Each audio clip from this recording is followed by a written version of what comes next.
With due permission of respected ma'am and our respected vice principal sirs from both the shifts, shall we proceed towards the formal and ceremonial start of the program, ma'am? Thank you so much, ma'am. Esteemed chief guest for today's session, Mrs. Mamta Sharma, Principal, Air Force School, Cant, Kanpur. Director of today's session, Shri Sompal, Principal, KV Cant, Kanpur. Mentors of today's session, Shri Anchal Saxena sir, Vice Principal, KV Cant, second shift, and Shri Amod Kumar, Vice Principal sir, KV Cant, first shift. My co-coordinator, Nafis Fatima madam. Today's respected speakers, Madam Dr. Meera Dubey and Madam Vandana Mishra. Our technical team, Shri Prashant Sahu sir, Mr. Chandan, Mr. Vijay, Ms. Sarbat Moin, learned teachers, dear child, Divyanshi, and dear parents and other children. A very, very good afternoon to all of you. आप सभी का हार्दिक स्वागत एवं अभिनंदन करती हूँ इस online मंच पर, इस ऑनलाइन प्लेटफॉर्म पर। आज हम सभी एकत्रित हुए हैं यहाँ पर जन भागीदारी एक्टिविटीज के अंतर्गत पहले सेशन के लिए। This is going to be the first session, so cordial welcome from the staff and respected principal sir of KV Cant, once again to the staff and principals and the parents and the children, of course. जैसा कि आप सभी जानते हैं कि G20 की अध्यक्षता हमारे देश को मिली हुई है और ये एक अवसर है कि हम इस देश के इस वृहद कार्यक्रम में अपनी सहभागिता दर्ज करें, स्वयं को जागरूक बनाएं और अपने कर्तव्यों का पालन कर सकें। इसके लिए बहुत ज़रूरी है कि हम ये जान सकें कि G20 एक्चुअली है क्या और G20 में भारत क्या सहभागिता है, क्या भूमिका है, और इसी के लिए यह पहला सेशन, पहला वर्चुअल सेशन रखा गया है। एक बार आप सभी का पुनः स्वागत एवं अभिनंदन करते हुए मैं अब अपने वाइस प्रिंसिपल सर को आमंत्रित करना चाहूँगी कि हमारे वाइस प्रिंसिपल सर अंचल सक्सेना सर अपना वेलकम एड्रेस दें। Sir, I kindly invite you for your welcome address. Sir, esteemed chief guest for today's session, Mrs. Mamta Sharma, Principal Air Force School, Cant, Kanpur. Director of today's sessions, Sri Sompal, Principal KV Kanpur Cant. Mentor of today's session, Sri Amod Kumar, Vice Principal KV Cant, first shift. Coordinator, Mrs. Nafis Fatma and Mrs. Jaya Sharma. Today's speakers, Dr. Meera Dubey and Mrs. Vandana Mishra. Our technical team, Mr. Prashant Sahu, Mr. Chandan, Mr. Vijay, Mr. Sarawat, teachers of both shifts, parents and dear children. A warm welcome to all of you in this online session on G20. As we know that India has taken up the presidency of G20, it is golden opportunity for us to come together and show our solidarity and unity with our nation. Hence, a warm welcome to you all once again at this program. Thank you very much. thank you, sir. Thank you so much, sir, for your kind words. And now I would like to invite Nafis Fatima madam, क्योंकि आप सभी के मन में ये बहुत उत्सुकता होगी कि जन भागीदारी एक्टिविटीज जो हम कराने जा रहे हैं इसकी रूपरेखा क्या है। तो इसके लिए मैं आमंत्रित करना चाहूंगी नफीस फातिमा मैडम को। आप सभी से ये सिर्फ अनुरोध है कि जब आपके स्पीकर्स बोल रहे हों तो कृपया आप अपने स्पीकर्स को पिन कर लें। जब आप उन्हें पिन कर लेंगे तो ऑडिबिलिटी भी ज्यादा हो जाएगी और स्क्रीन भी ज्यादा अच्छे से दिखाई देगा। If there is any technical issue then no problem at all. Ma'am, Thank you, Jaya ma'am. Honorable Mamta ma'am, Vice Principals of both the shifts, Jaya ma'am, speakers, Meera Dubey ma'am, Vandana ma'am, technical, good afternoon on all. And without wasting much of time, I would like to focus on the particular thing because we have are restricted to time. So, whenever we talk about education, educational policies, literacy, innovation in teaching and learning, or any other area related to education, of course, KBS plays a very vital role in it. Dear friends, as it is well known that 4th G20 Working Group meeting will be held at Pune from 19 to 22nd of June 2023, and the focus theme will be FLN, especially in context of blended learning. As we have received the instructions from Ministry of Education to organize different activities under Jan Bhagidari from 1st of June to 15th of June. In fact, the purpose is to create awareness about G20, NEP 2020 and FLN. Now the question arises, what is जन भागीदारी? जैसा कि इसके शब्द से ही जाहिर हो रहा है, जन भागीदारी यानी सभी की सहभागिता, सभी की पार्टनरशिप, फिर चाहे वो हमारे एजुकेशनिस्ट हो, चाहे वो हमारे स्कॉलर्स हो, पेरेंट्स हो, टीचर्स हो, स्टूडेंट्स हो, anyone irrespective of the age and the sex. Everybody has to be a partner in it. Now, under this Jan Bhagidari, different activities have been planned. There is a calendar of activities which will be conducted from today's 15th of June. So, in short, we have separate sessions on NEP 2020 as well as on G20, on FLN, which are the focus theme about this Jan Bhagidari. In fact, other than the separate sessions, we have activities like cyclothlon, art and craft on G20, short FLN films, competition on G20, puppet making, scout and guide activities on G20, parents' views on G20, and of course, cultural events. This is the calendar of activities that have been planned, and we are sure that with each and everybody's participation, we will be surely conducting it with great fervor and joy. All sessions will be based on G20. It is to be noted that all the sessions will be based on G20 with reference to NEP, National Education Policy 2020, and FLN. The details about G20 and FLN and NEP 2020 we will come to know through our speakers. So without wasting much of time, now I would like to invite the very first participant, the star child of our school, Divyanshi of class 12th D, who is going to present her self-composed poem on G20. Divyanshi, you are... thank you ma'am. आप सभी को सुप्रभात। आज मैं दिव्यांशी सिंह आप सभी के समक्ष G20 के उपलक्ष्य में एक कविता लेकर प्रस्तुत हुई हूँ। मेरे प्यारे देशवासियों, चलो माने वसुधैव कुटुंबकम को अपनी नीति। मेरे प्यारे देशवासियों, चलो माने वसुधैव कुटुंबकम को अपनी शक्ति। विश्वास रखें कि विश्व कल्याण है एक महान नीति। विश्वास रखें कि विश्व एक महान नीति।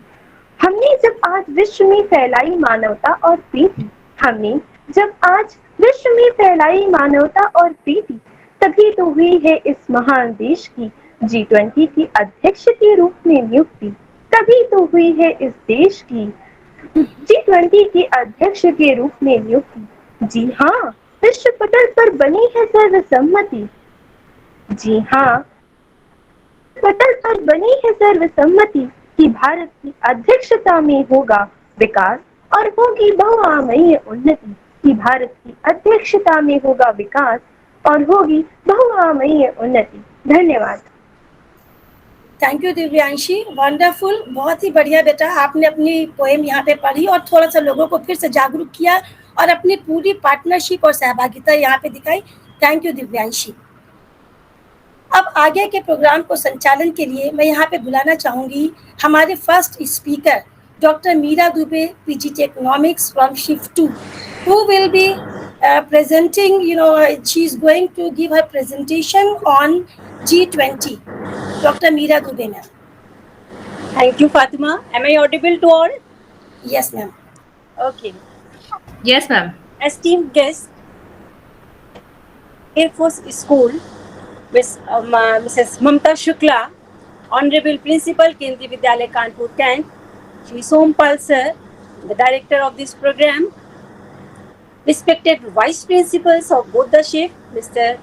Anchal Saxena and Mr. Amod Kumar, technical team of this program, learned teachers, dear students, parents, and all the viewers who are watching this program, a very good afternoon to all of you.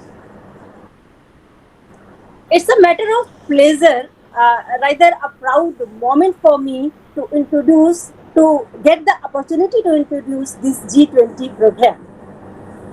Before I start, I would like to state that my presentation, the introduction of this G20 is divided into three parts.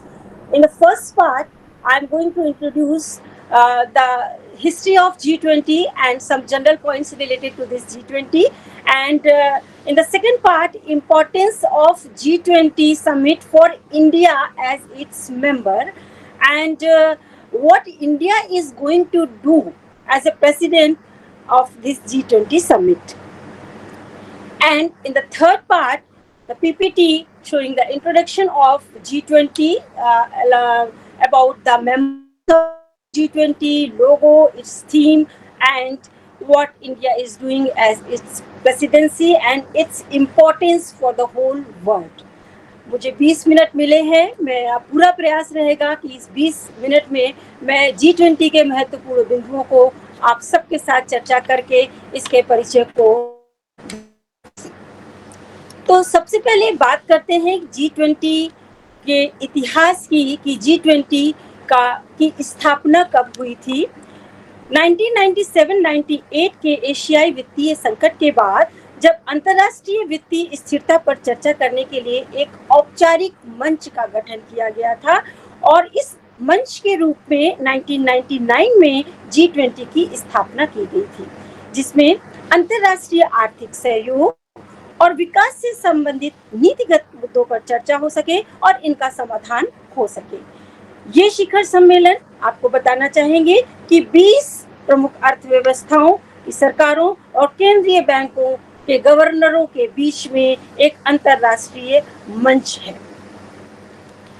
आप में से अधिकांश लोग ये जानते होंगे कि ये G20 का जो सम्मेलन है, इसकी जो बैठक है वो शिखर सम्मेलन का आयोजन प्रतिवर्ष किया जाता है, लेकिन ज्यादातर लोगों के मन में यह अवधारणा है कि इस G20 में हम मेनली इकोनॉमिक इश्यूज पर ही कंसंट्रेट करते हैं और आरंभ में करते भी थे, लेकिन अब इस G20 का जो एजेंडा है इसका एक्सपेंशन हो चुका है। इसमें बहुत सारे और मुद्दे भी जुड़ गए हैं, जैसे कि एम्प्लॉयमेंट, वुमेन एम्पावरमेंट एंड जल, स्वास्थ्य, कृषि, एनर्जी, पर्यावरण और भ्रष्टाचार आदि समस्याएं भी अब इसमें अपना स्थान ले चुकी हैं। तो G20 शिखर सम्मेलन के दायरे और महत्व को देखते हुए इसके प्रति जागरूक बनने की आवश्यकता कहीं अधिक बढ़ गई है और हम सब जानते हैं कि इस वर्ष भारत को इसकी अध्यक्षता करने का सुअवसर प्राप्त हुआ है। तो देश के सभी जो भी हमारे नागरिक हैं उन सब के मन में ये G20 क्या है इसको जानने की उत्कंठा, इसका उत्साह और भी अधिक बढ़ गया है।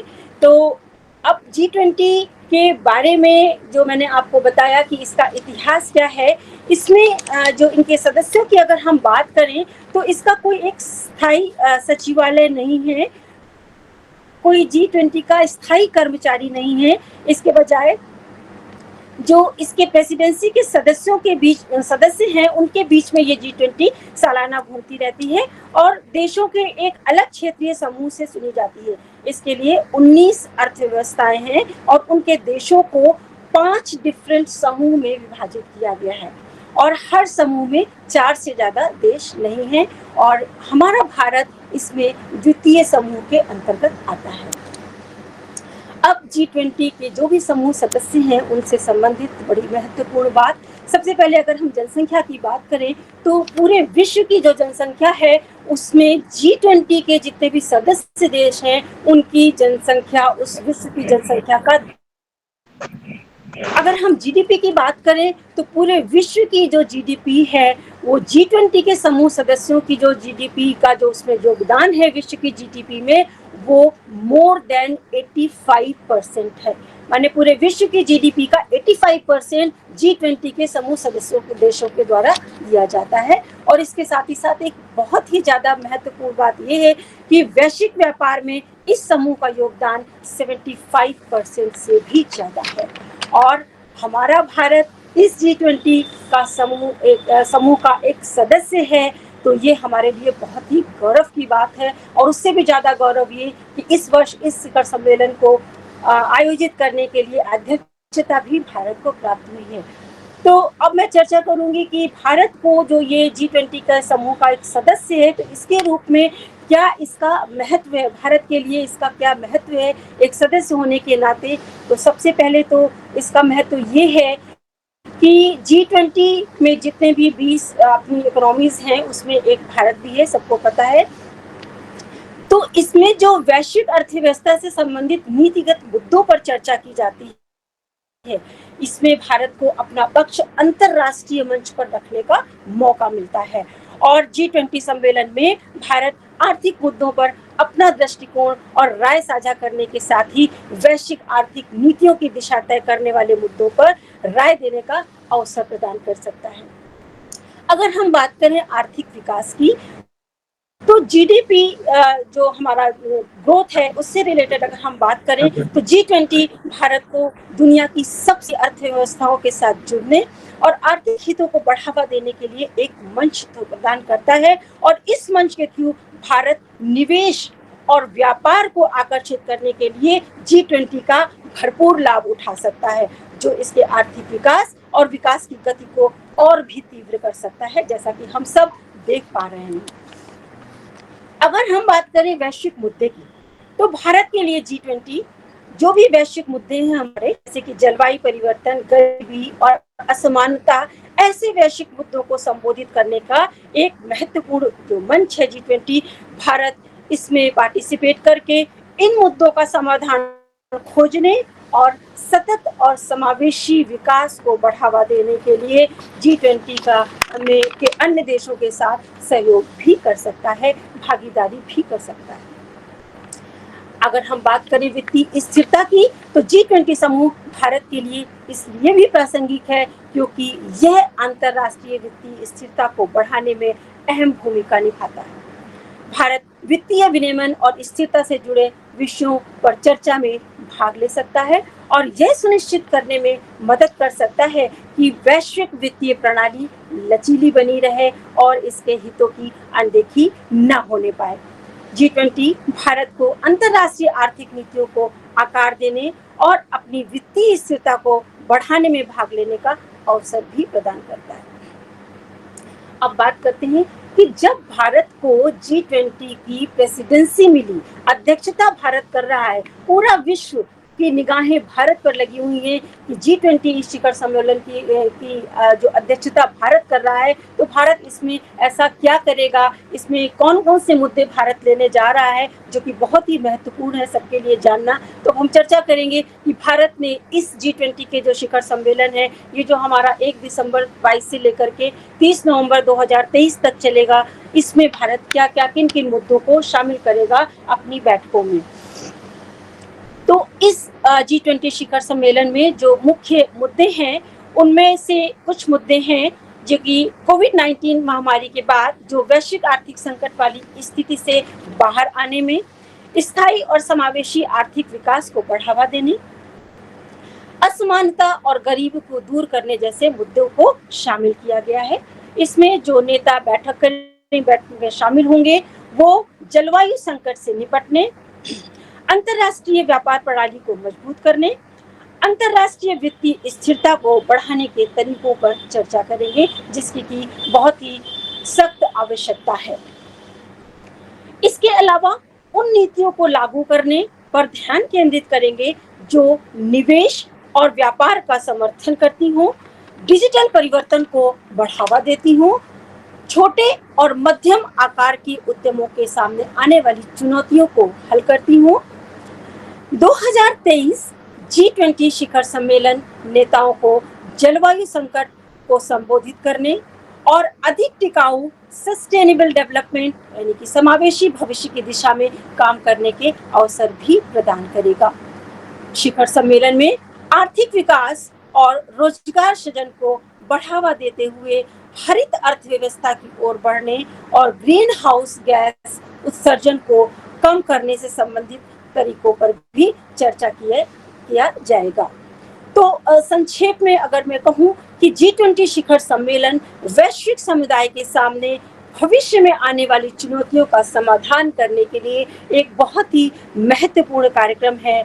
शिखर सम्मेलन में नेताओं का विचारों का आदान प्रदान करने और सभी के लिए, पूरे विश्व के लिए बेहतर भविष्य की दिशा में मिलकर काम करने का निश्चित रूप से एक अवसर प्रदान करेगा। अब G20 के बारे में brief introduction power point presentation के द्वारा मैं आपसे शेयर करना चाहती हूँ। Screen is visible to all.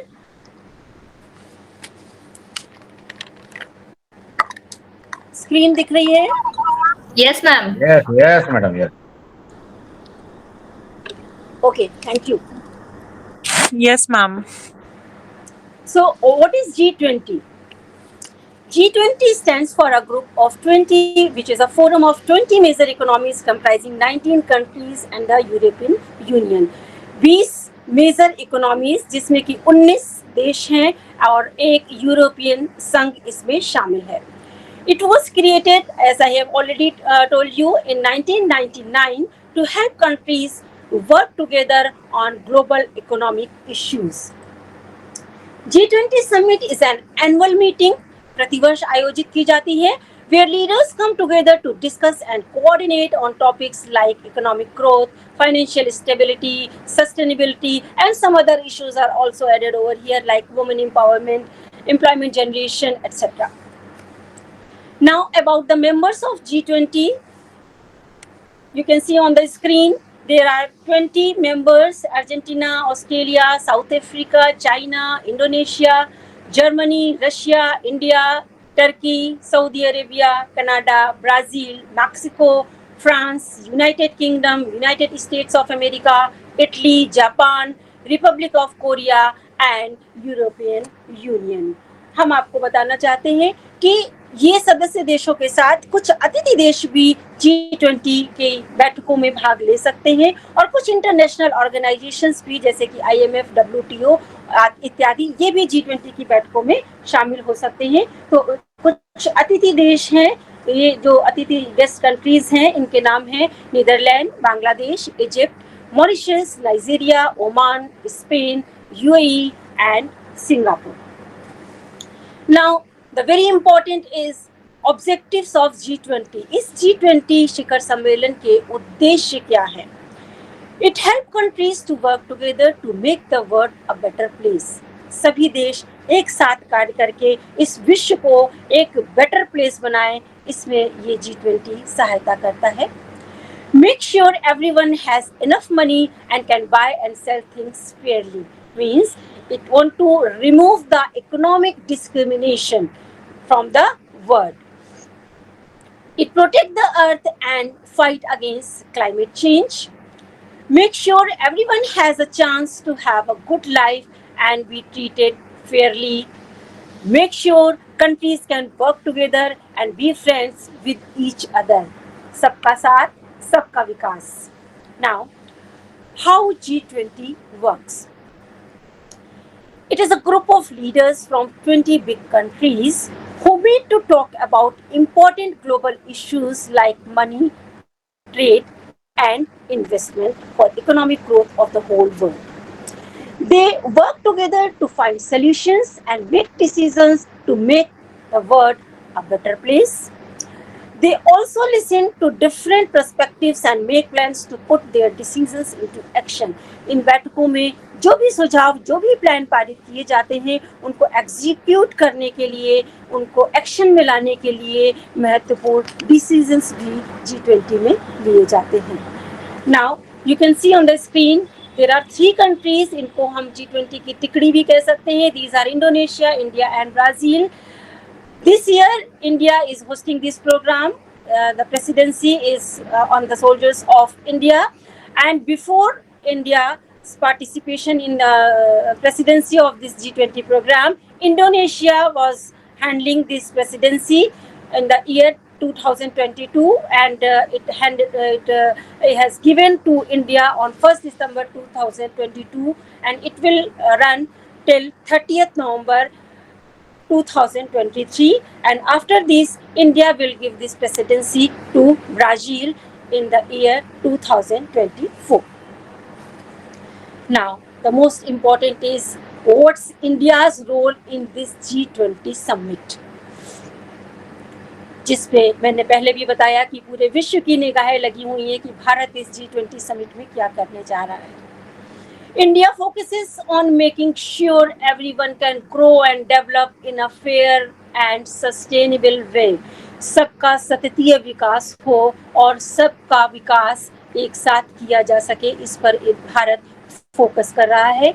India takes part in decisions about important global issues like climate change, energy, food, health and gender equality, जो कि वैश्विक मुद्दे हैं, इन पर भारत डिस्कशन कर रहा है. और भारत में हम सब जानते हैं कि जो वैश्विक विकास का जो आपका कोविड के बाद से जो भी पटरी पर से चीज़ें उतर गई थी, जैसे कि खाद्य सुरक्षा है, ऊर्जा सुरक्षा है, पर्यावरण है, स्वास्थ्य है, डिजिटल परिवर्तन है, ऐसे वैश्विक चिंता के मुद्दों पर दुनिया की अगुवाई करने की क्षमता हमारे देश भारत में है, और वो इस G20 शिखर सम्मेलन में इन सभी मुद्दों पर डिस्कशन भी करने जा रहा है.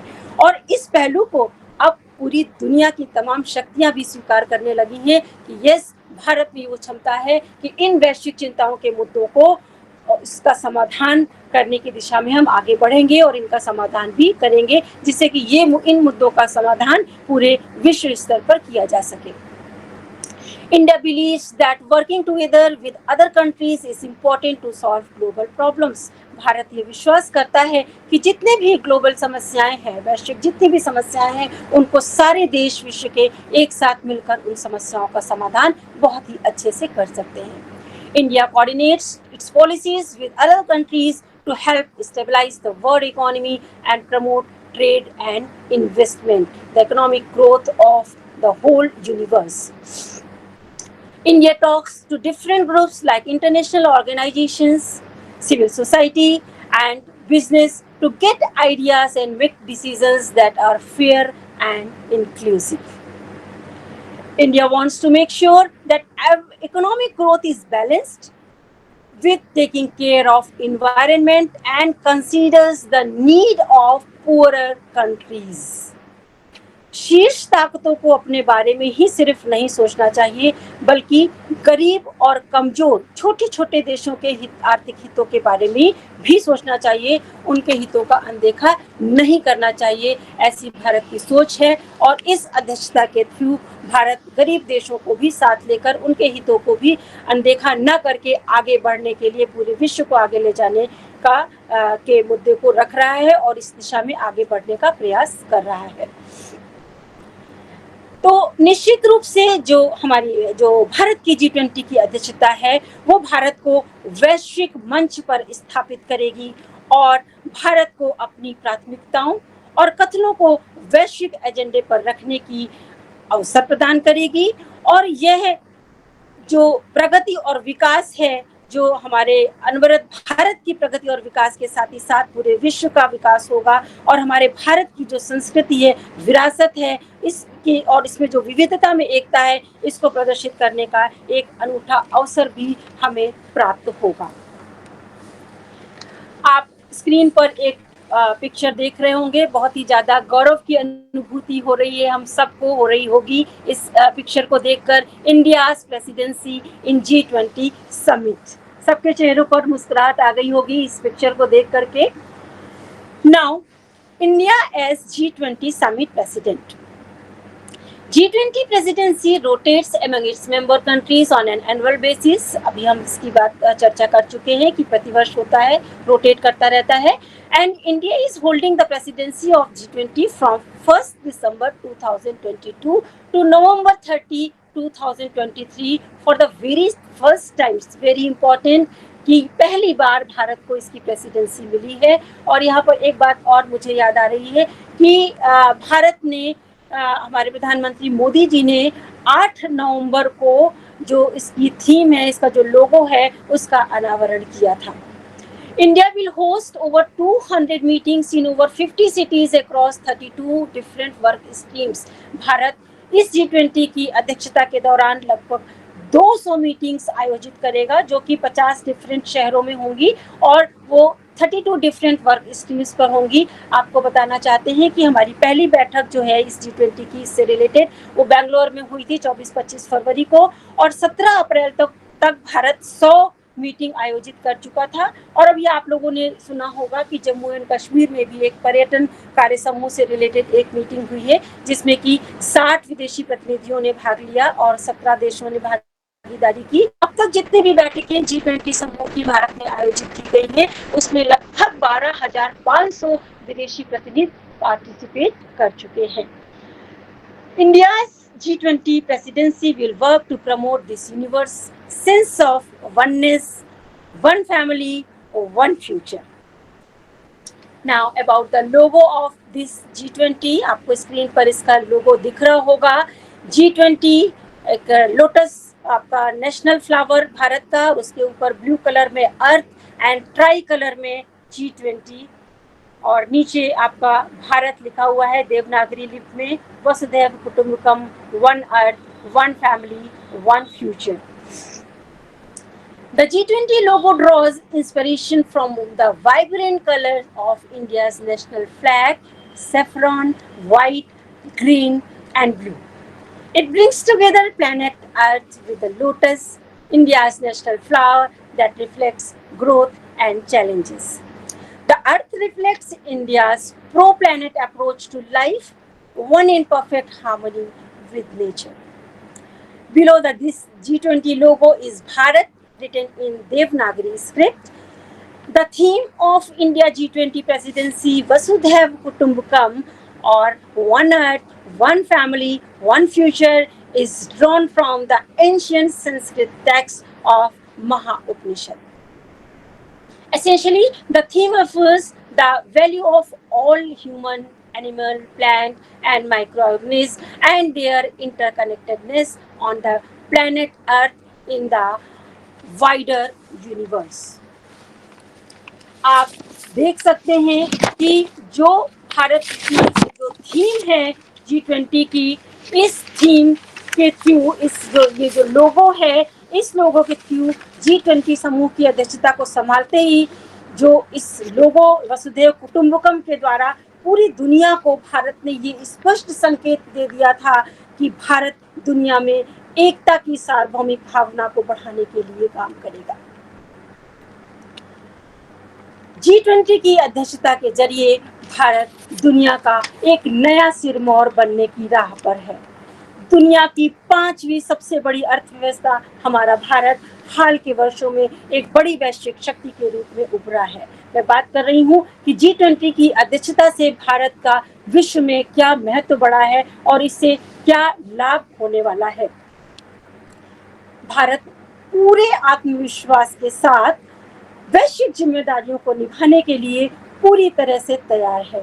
आज भारत में हर बड़े मुद्दे पर वैश्विक बिखराव को सामूहिक सहयोग में बदलने की क्षमता है। हमारे भारत में क्षमता है कि वैश्विक चिंताओं को, जो भी हमारे वैश्विक मुद्दे हैं और जो भी वैश्विक बिखराव हैं, उनको सामूहिक सहयोग में हम बदल सकते हैं।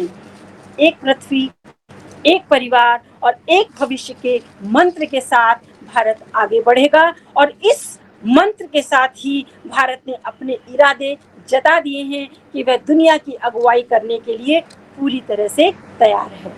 अंत में यह कहना कोई अतिशयोक्ति नहीं होगी कि G20 की अध्यक्षता ने भारत के विश्व गुरु बनने का रास्ता प्रशस्त किया है।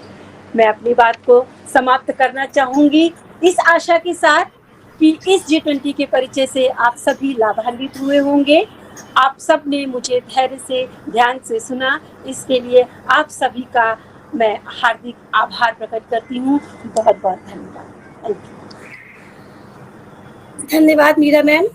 बहुत ही डिटेल में आपने न कि केवल इसकी पृष्ठभूमि पर प्रकाश डाला, बल्कि क्या G20 का इतिहास है और भारत कैसे इस G20 से लाभ उठा सकता है, और उन तमाम मुद्दों को जो भारत G20 समिट में रखने वाला है, इस बारे में हम सबको बहुत ही अच्छी तरीके से अवगत करा दिया है। भारत का क्या रोल है G20 में और क्या उद्देश्य है, और इसकी इतनी बारीकी से डिटेल शायद अभी तक हम लोग नहीं जान पाते थे, जो आज आपने यहाँ पर साझा की। सो बहुत बहुत धन्यवाद आपका ज्ञापित करती हूँ। और अब हम मूव करते हैं हमारे दूसरे स्पीकर। जो अभी कमी रह गई है, हमें लगता है हमारे जो दूसरे speaker madam Vandana Mishra, she is here with us, और मैम से मैं रिक्वेस्ट करूँगी कि इसके ऊपर प्रकाश डालें। Vandana Mishra ma'am. Thank you, ma'am. Respected Mamta ma'am, principal sir, and the vice principal sir of both the shifts. मैं सबसे पहले आप लोगों का बहुत बहुत धन्यवाद देना चाहूंगी कि आप लोगों ने मुझे आज इस कार्यक्रम में G20 पर प्रकाश डालने के लिए चुना है। वैसे मीरा मैम ने बहुत ही अच्छा इसका डिस्क्रिप्शन दिया है और मेरे लिए बहुत ही कम इसको छोड़ा है, लेकिन फिर भी मैं कुछ पॉइंट्स को यहाँ पर प्रदर्शित करना चाहूंगी। क्या हम सभी जानते हैं that the group of 20, that is the G20, is the premier intergovernmental forum for the international economic cooperation. The forum plays an important role in shaping and strengthening global architecture and governance on all major international economic issues. India holds the presidency of the G20 from 1 December 2022 to 30th November 2022. And the theme of India's G20 presidency is Vasudha Kutumbakam, that is, one earth, one family, one future. अब हम जब G20 के स्थापना के बारे में बात करते हैं, तो इनिशियली जो G20 था वो इकोनॉमिक इश्यूज को लेकर ही बनाया गया एक संगठन था, और इसको हम G7 जो कि दुनिया के सबसे पावरफुल कंट्रीज हैं उनके एक्सपेंशंस के रूप में भी देख सकते हैं, क्योंकि इनिशियली G20 दुनिया के सबसे शक्तिशाली देशों के समूह G7 का ही विस्तार है। G7 में France, Germany, Italy, Japan, Britain, USA and Canada है। आर्थिक संकट पर चर्चा करने के बाद हमने पाया कि हमें अन्य देशों को भी इसमें शामिल करना चाहिए, और उसके बाद G20 की स्थापना हुई। G20 में जैसा कि हम जानते हैं 19 देश हैं, और ये 19 देश और हमारा 20वां मेंबर जो है वो है यूरोपियन यूनियन।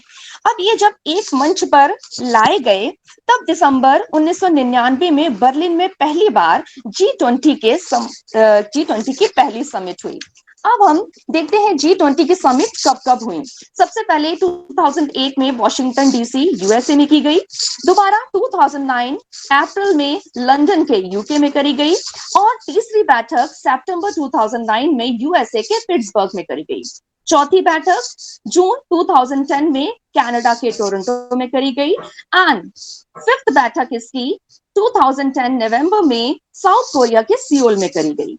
इसी क्रम में छठवीं बैठक इसकी नवंबर 2011 में फ्रांस के केन्स में हुई, और सातवीं बैठक जून 2012 में मैक्सिको के लॉस कैबोस में हुई। एट्थ बैठक सितंबर 2013 में सेंट पीटर्सबर्ग, रशिया। इसकी नवीं बैठक नवंबर 2014 में ऑस्ट्रेलिया के ब्रिस्बेन में हुई। 10वीं बैठक 2015 नवंबर में तुर्की के अंटालिया में हुई, एंड 11th बैठक इसकी 2016 सितंबर में चाइना के होंगजो में हुई। इसकी 12th बैठक जुलाई 2017 में जर्मनी के हैम्बर्ग में, और इसकी 13वीं बैठक नवंबर 2018 में अर्जेंटीना के ब्यूनस आयर्स में हुई। इसकी 14वीं बैठक जून 2019 में जापान के ओसाका में, और 15th बैठक नवंबर 2020 में सऊदी अरेबिया के रियाद में हुई, और 16th बैठक अक्टूबर 2021 में इटली के रोम में, और 17th बैठक नवंबर 2022 में इंडोनेशिया के बाली में हुई, और 18th बैठक जिसको कि हम होस्ट करने वाले हैं हमारे माननीय प्रधानमंत्री श्री मोदी जी की अध्यक्षता में, और ये सितंबर 2023 में दिल्ली में होगी। अब इसके बाद कुछ एक विशेष पॉइंट है जिसको मैं रखना चाहूंगी कि G20 जो इसको कि हम ग्रुप ऑफ 20 कहते हैं, ये विकसित और विकासशील देश दोनों अर्थव्यवस्थाओं के सहयोग से गठित किया गया था। जब इसका गठन हुआ तब ये वित्त मंत्रियों और केंद्रीय बैंकों के गवर्नर का संगठन हुआ करता था और इसका पहला सम्मेलन 1999 की जर्मनी की राजधानी बर्लिन में हुआ, जिसका कि मैं पहले भी उल्लेख कर चुकी हूँ। लेकिन वर्ष 2008 में दुनिया ने भयानक मंदी का सामना किया। इसके बाद संगठन में भी बदलाव हुए और इसे शीर्ष नेताओं के संगठन में परिवर्तित कर दिया गया कि जहां पहले सिर्फ केंद्रीय बैंकों के जो गवर्नर्स ही इस मीटिंग में शामिल होते थे, अब सभी जो पार्टिसिपेटिंग कंट्रीज थे, मेंबर कंट्रीज थे, उनके जो शीर्ष नेता थे वो इन बैठक में शामिल होते थे और विभिन्न मुद्दों पर चर्चा करते थे। अब जैसा कि हम जानते हैं, ये जो G20 कंट्रीज हैं, ये पूरे विश्व की जीडीपी का 80% शो करते हैं और पूरे विश्व की 2/3 पॉपुलेशन यहीं पर निवास करती है।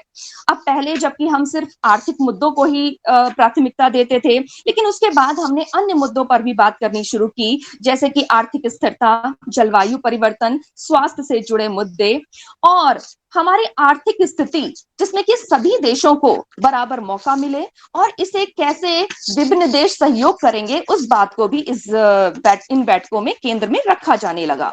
और इसके साथ ही कुछ अन्य मुद्दे जैसे कि व्यापार, कृषि, रोजगार, ऊर्जा संरक्षण, भ्रष्टाचार के खिलाफ लड़ाई और आतंकवाद जैसे मुद्दे भी शामिल किए गए। अब इसके बाद मैं इसकी कुछ कार्य प्रणाली पर प्रकाश डालना चाहूंगी कि G20 कैसे वर्क करता है। G20 में जैसे कि हम जानते हैं कि 2 यूनिट्स होती हैं, एक तो फाइनेंस यूनिट्स, दूसरी शेरपा यूनिट्स। फाइनेंस यूनिट्स में जो भी G20 के मेंबर कंट्रीज होते हैं, उनके केंद्रीय बैंकों के जो गवर्नर्स होते हैं वो मीटिंग करते हैं। एंड जो शेरपा मीटिंग्स होती हैं, शेरपा ट्रैक में जो हमारे शेरपा होते हैं, शेरपा नेपाल में एक्चुअली उन लोगों को कहते हैं जो हिमालय में रास्ता दिखाते हैं, तो उन लोगों को यहाँ पे शेरपा मीटिंग्स के लिए उनको यहाँ पे आमंत्रित किया जाता है। और इसकी प्रेसिडेंसी में भी खास बात है कि इसका कोई एक विशेष मुख्यालय नहीं है। 3 कंट्रीज जो कि इसके प्रेजेंट कंट्री जिसको प्रेसिडेंसी मिली होती है, उससे पहले जो उसका प्रेसिडेंस होता है, प्लस जो उसके आगे उसकी अध्यक्षता ग्रहण करता है, ये तीनों कंट्री मिलकर उसके मुद्दों को निर्धारित करते हैं। तो इस प्रकार से हम ये दे सकते हैं कि G20 में किसी एक विशेष कंट्री का कोई भी मोनोपोली नहीं होती और सभी देश मिल करके ये देखते हैं कि कैसे विश्व का हम आर्थिक रूप से विश्व को कैसे हम एक अच्छी जगह बना सकते हैं, सभी को साथ लेकर, सबका आर्थिक हितों को सबको ध्यान में रखकर, और सामाजिक और शिक्षा और वुमेन एम्पावरमेंट जैसे कई सारी चीजों को जो कि आज के ज्वलंत मुद्दे हैं, उन सबको लेकर चला जाता है। अब मैं G20 की वर्किंग प्रणाली पे थोड़ा और प्रकाश डालती हूँ। तो G20 presidency steers the G20 agenda for the year and hosts the summit. The G20 consists of 2 parallel tracks, the finance track and the Sherpa track. The finance ministers and the central bank governors lead the finance track, while the Sherpas lead the Sherpa track. The G20 process from the Sherpa side and coordinated by the Sherpas of the member countries. Means सभी country के finance जो head होंगे वो आएंगे, finance ministry से जो represent कर रहे होंगे, और दूसरा जो शेरपा साइड से रिप्रेजेंटेटर्स होते हैं जो कि mainly emissaries of the leaders, उस देश के जो भी लीडर्स होते हैं उनके एक प्रकार से राजदूत टाइप के होते हैं और वो उस देश के हितों के बारे में बात करते हैं। Finance track is led by the finance ministers and central bank governors of the member countries. Within the 2 tracks, there are thematically oriented working groups in which representatives from the relevant ministries of the member as well as from the invited and guest countries of the various international and organizations also participates. Means different countries के साथ साथ जो विश्व की main संस्थाएं हैं, जो various organisations हैं, उनके रिप्रेजेंटेटिव्स भी यहाँ पे पार्टिसिपेट करते हैं। कुल मिलाकर ये एक ऐसा मंच है जो पूरे विश्व को एक बेहतर प्लेस बनाने के लिए वर्क करता है और इसमें किसी भी देश की मोनोपोली नहीं होती। The finance track is mainly led by the Ministry of Finance. The working groups meet regularly throughout the term of each presidency. The Sherpas oversee negotiations over the course of year, discussing the agenda, items for the summit, and coordinating the substantive work of the G20. In addition, there are engagement groups which bring together civil societies, parliamentarians, think tanks, women, youth, labor, business and researchers of the G20 countries. And the special thing which I have told you that it is not having a permanent secretariat. And the presidency, which is taking over the presidency of the group, that comprises the troika. जैसे कि ma'am ने कहा एक तिगड़ी होती है, the previous, current and incoming presidencies, they coordinate with each other and they decide the different issues which are to be discussed in the different summits of the G20. During India's presidencies, troika will comprise the Indonesia, India and Brazil. Now, India's G20 priorities. जैसे कि हमारी India जो हमारी summit यहाँ पे होने जा रही है, इसके लिए हमारे देश की क्या प्रायोरिटीज हैं? हमारे जो माननीय प्रधानमंत्री जी ने सीधे उसका जो लोगो बताया, उसका जो एक मोटो बताया, वो वसुधैव कुटुंबकम बताया कि कैसे विश्व को एक मंच पर लाकर एक दूसरे के साथ एक पारिवारिक सदस्य के रूप में बिहेव करते हुए सभी देशों को बराबर रूप से मौका देना। और यही हमारे देश की उच्च परंपरा का एक प्रतिबिंब भी है कि हम सभी को बराबर मौका देते हैं और सभी के विकास के लिए हमेशा कार्य करते हैं। तो G20 की जो इंडिया की प्रायोरिटीज हैं, उसमें green development, climate finance and lifestyle for the environment, इसको शॉर्ट में LIFE कहा गया है। अब इसके साथ accelerated and inclusive and resilient growth. Then the next one is accelerating progress on sustainable development goals, जिसे कि SDGs भी हम कहते हैं, the sustainable development goals, जिसमें कि हमारी विश्व की सभी संस्थाएं, UN जैसी संस्थाएं भी mainly वर्क करती हैं. Then technological transformation and digital public infrastructure, multiple institutions for the 21st century and women-led development. अब हम बात करते हैं कि इंडिया ने इसको कैसे अपनी प्रेसिडेंसी में उसने क्या अपने गोल्स या क्या उसने अपनी एक विजन बना रखा है, तो कुछ उसी की झलकियां मैं आपको पेश करना चाहूंगी. India kick-started its presidency term agenda with a series of cultural initiatives that include various Jan Bhagidari activities, a special University Connect event with 75 educational institutions from across the country, the lighting up the 100 ASI monument with G20 logo and colors, and showcasing G20 at the Hornbill Festival in Nagaland. The Sanal artist Shri Sudarshan Patnaik also created sand art of India's logo on the Puri beach of Odisha. Various other events like youth activities, cultural performances, and site excursion showcasing the sites and traditions of respective city venues and also planned throughout the calendar, which is already planned for this G20 summit. Now, I should also want to discuss about the different working method of this G20 summit. G20 की कार्य सूची कैसे होती है? जैसा कि इससे पहले बताया गया, एक फाइनेंस ट्रैक होता है, दूसरा शेरपा ट्रैक होता है, वित्त मंत्री और केंद्रीय मंत्री जो कि हमारे फाइनेंस ट्रैक को लीड करते हैं, और दूसरा जो शेरपास होते हैं वो शेरपास द्वारा शेरपा ट्रैक का नेतृत्व किया जाता है. और ये हमारे देश के किसी भी देश के जो कि हेड होते हैं उनके एक प्रकार से दूत होते हैं. शेरपा एक सरकार का प्रमुख या सरकार का प्रमुख प्रतिनिधि होता है जो अंतरराष्ट्रीय शिखर सम्मेलन का समन्वय करता है. और ये शेरपा जाति जो कि नेपाली समुदाय से है, जो कि हमारे मार्गदर्शक हिमालय में मार्गदर्शक का कार्य करते हैं, उसी तरह से ये शेरपा भी मीटिंग्स में अपने लीडर्स को कि जो भी उनके जो मुद्दे हैं देश के लिए, जो उनकी प्रायोरिटीज हैं, उनको रिप्रेजेंट करने का काम करते हैं. 2 ट्रैक्स के अंदर सदस्यों के संबंधित मंत्रालय के साथ साथ अतिथि देशों और आमंत्रित अंतरराष्ट्रीय संगठनों से विषयगत रूप से उन्मुख कार्य समूहों का प्रतिनिधित्व किया जाता है. अध्यक्षता के पूरे कार्यकाल के दौरान ये कार्यकारी समूह नियमित रूप से बैठक करते रहते हैं. शेरपा वर्ष के दौरान वार्ता का निरीक्षण करते हैं, शिखर सम्मेलन के लिए कार्य सूची मदों पर चर्चा करते हैं और G20 के मूल कार्य का संवहन करते हैं. ऐसे नियुक्ति समूह समाजों, सांसदों, थिंक टैंक, महिला, युवाओं, श्रम और व्यापार शोधकर्ताओं के साथ को एक साथ मंच पर लाया जाता है. अब इसके बाद हम थोड़ा सा इस बात पे चर्चा करते हैं, जब भारत ने इसकी प्रेसिडेंसी गेन की तो भारत के लिए ये किस प्रकार से अहम है। जब G20 विश्व का सबसे इंपॉर्टेंट संगठन हो गया, जहां पे मेजर पॉपुलेशन G20 कंट्रीज में वर्ल्ड की 2/3 पॉपुलेशन रिसाइड करती है, तो यहाँ पे 80% जो वर्ल्ड की जीडीपी है उसको ये कॉन्स्टिट्यूट करते हैं G20 के मेंबर्स। तो भारत ने जब इसकी अध्यक्षता ग्रहण की तो भारत के लिए ये एक बहुत बड़े अवसर के रूप में देखा गया। हमारे माननीय प्रधानमंत्री जी की अध्यक्षता में हमने बहुत सारे लैंडमार्क को अचीव किया है और सभी देश भारत की ओर एक विश्व गुरु के रूप में देख रहे हैं, क्योंकि हमारे प्रधानमंत्री जी विश्व में सबसे लोकप्रिय व्यक्तियों की सूची में आते हैं।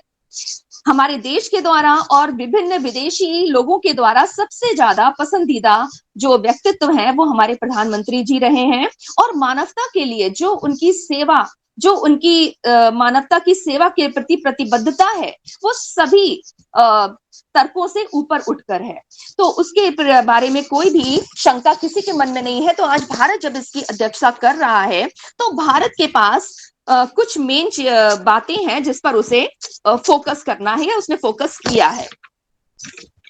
ये दुनिया के कई देश के शीर्ष नेताओं की आपस में मुलाकात यहाँ होती है। साथ ही भारत इस G20 की अध्यक्षता भारत के पास इस वर्ष के लिए है।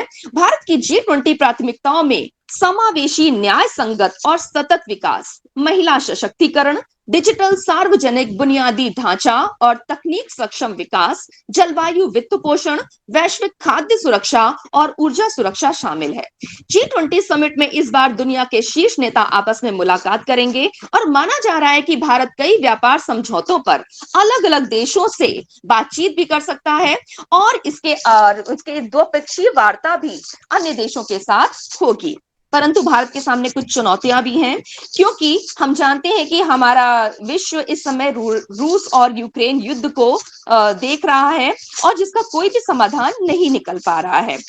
पिछले कुछ महीनों में G20 की साख को इस तरह से झटका भी लगा, क्योंकि विश्व के कई देशों ने प्रयास किया परंतु हम इस युद्ध को पूर्ण रूप से विराम नहीं लगा पाए, और इसलिए रूसी राष्ट्रपति व्लादिमीर पुतिन ने इसको ज्वाइन नहीं किया। तो ये बात भी इसमें उभर कर आई है और कुछ आपसी जो डिस्प्यूट्स थे वो भी कुछ उभर कर आए हैं। तो भारत के लिए ये बहुत महत्वपूर्ण है कि आपसी मतभेदों का समाधान तलाशा जाए और विभिन्न शांति के लिए सेतुओं का निर्माण किया जाए, और जो कि हो भी रहा है। और भारत को ऐसा एजेंडा तैयार करना है जिसमें सभी सदस्य एकमत हों और आंतरिक शासन सुधार जो कि समय की मांग है, और भारत को समावेशिता और एकता पर जोर देना होगा। और इसके अलावा जो सबसे महत्वपूर्ण बात है कि एक ऐसी आचार संहिता का निर्माण करना जिसका कि सभी देश पालन करें, ताकि हम इस तरह के जो युद्ध जैसी स्थिति आ जाती है जहां एक कंट्री डोमिनेट करने की कोशिश करता है, वैसी स्थिति हम ना देखें और जो रूस और यूक्रेन युद्ध चल रहा है इसका भी एक शांतिपूर्ण समाधान निकाल सके। तो इसी के साथ ही मैं अपनी वाणी को विराम देती हूँ। And again, I would like to thank all the organizers of this meeting. So they have given me the chance to speak few words for this G20. Thank you, ma'am. धन्यवाद वंदना मैम। बहुत ही जो कमियां अभी तक रह गई थी, शायद जिस पे प्रकाश नहीं डाल पाया गया था due to restriction of time, है ना, वो सारी चीजें आपने कवर की हैं और हमारा एक बहुत अच्छे से रिवीजन भी करा दिया है। इससे पहले भी मीरा मैम ने जितना भी कुछ बताया हम लोग को जो दिमाग में नहीं बैठ पा रहा था अब वो अच्छे से बैठ गया है। बहुत अच्छे से आपने सब पे प्रकाश डाला है। उसकी यूनिट्स, शेरपा ट्रैक और आपकी finance track, working methods, working group, है ना, और किन एरियो पे चर्चा होनी है, भारत को किन किन मुद्दों पे चर्चा करनी है, और सबसे बड़ी चीज़ भारत के सामने क्या क्या चुनौतियां हैं जो हमारी प्रेजेंट अभी आपने पूरी तरीके से इस पर रोशनी डाली है। ये हमारा यूक्रेन और रशिया वाला युद्ध, उन सभी के बारे में और कैसे हम इन चुनौतियों का सामना कर सकते हैं। बेशक चुनौतियां हम सबके सामने है, लेकिन चुनौतियों का सामना भी हमें ही करना है।